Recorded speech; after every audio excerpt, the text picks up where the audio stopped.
सोचिए, पुराने टेक्स्ट्स में सिर्फ एक शब्द, और उस एक शब्द में कितना गहरा मतलब छिपा हो सकता है।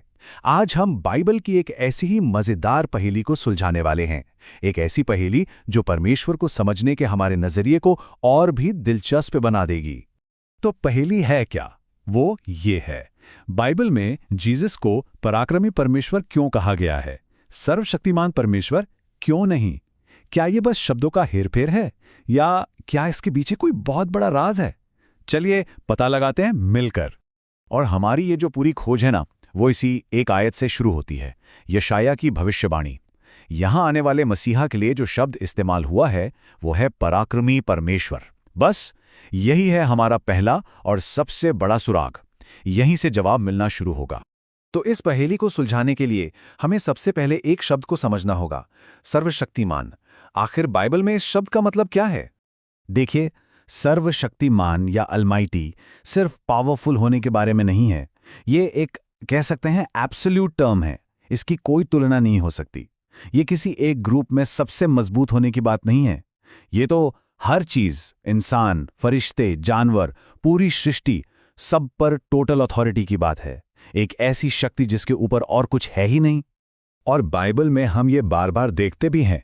उत्पत्ति में देखिए, परमेश्वर अब्राहम के सामने सर्वशक्तिमान परमेश्वर बनकर आते हैं। फिर निर्गमन में मूसा को बताते हैं कि अब्राहम, इसहाक और याकूब उन्हें इसी नाम से जानते थे।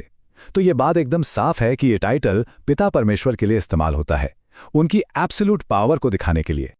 ओके, तो सर्वशक्तिमान का मतलब तो क्लियर हो गया। अब आते हैं हमारे दूसरे सुराख पर, और सच कहूं तो यही इस पूरी पहेली का सबसे मजेदार हिस्सा है। शब्द है पराक्रमी या माइटी। अब ये जो शब्द है ना, पराक्रमी, ये सर्वशक्तिमान से बिल्कुल अलग है। पराक्रमी एक कंपैरेटिव टर्म है, मतलब ये एब्सोल्यूट पावर की बात नहीं करता। इसका मतलब है किसी खास कैटेगरी में, किसी ग्रुप में सबसे बेस्ट होना, सबसे ताकतवर होना। यह हमेशा किसी से तुलना में ही होता है। एकदम सिंपल सा एग्जांपल लेते हैं, शेर का। हम शेर को जानवरों में पराक्रमी कहते हैं, है ना? सर्वशक्तिमान तो नहीं कहते। क्यों? क्योंकि वो अपनी कैटेगरी में, यानी जानवरों में, सबसे ताकतवर है। बिल्कुल वैसे ही बाइबल में राजा दाऊद को एक पराक्रमी योद्धा कहा गया है। वो उस जमाने के सारे वॉरियर्स की कैटेगरी में सबसे महान थे। तो बात बिल्कुल साथ हो जाती है। पराक्रमी का मतलब है अपने ग्रुप का चैंपियन।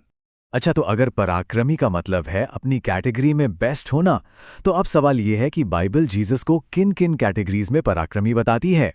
चलिए अब जरा सबूतों पर एक नजर डालते हैं। और यहां बात सिर्फ एक कैटेगरी की नहीं है। बाइबल उन्हें कई अलग अलग क्षेत्रों में पराक्रमी बताती है, जैसे उनके हाथ की ताकत में, उनके कामों में, उनके नाम में, यहां तक कि स्वर्गदूतों के बीच भी। आइए एक एक करके देखते हैं।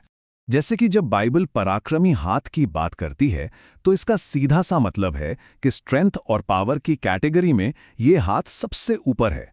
इससे ज्यादा ताकतवर और कोई नहीं।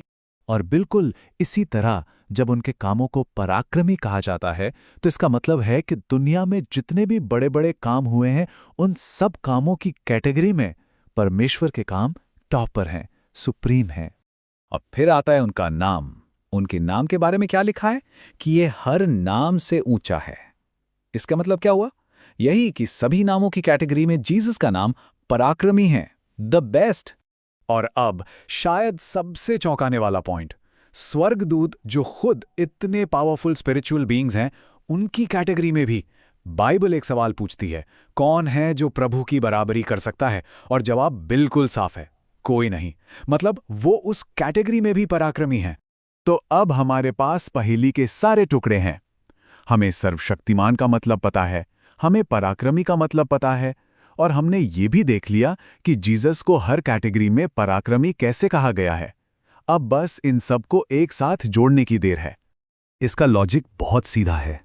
जरा सोचिए, अगर कोई हर पॉसिबल कैटेगरी में नंबर 1 हो, मतलब सबसे पराक्रमी हाथ, सबसे पराक्रमी काम, सबसे पराक्रमी नाम, यहां तक कि स्वर्गदूतों में भी सबसे पराक्रमी, तो इन सबका टोटल क्या होगा? इसका लॉजिकल कंक्लूजन तो यही निकलता ना कि वो असल में हर चीज पर सुप्रीम है। और मजे की बात पता है क्या है? बाइबल ठीक यही बात कहती है।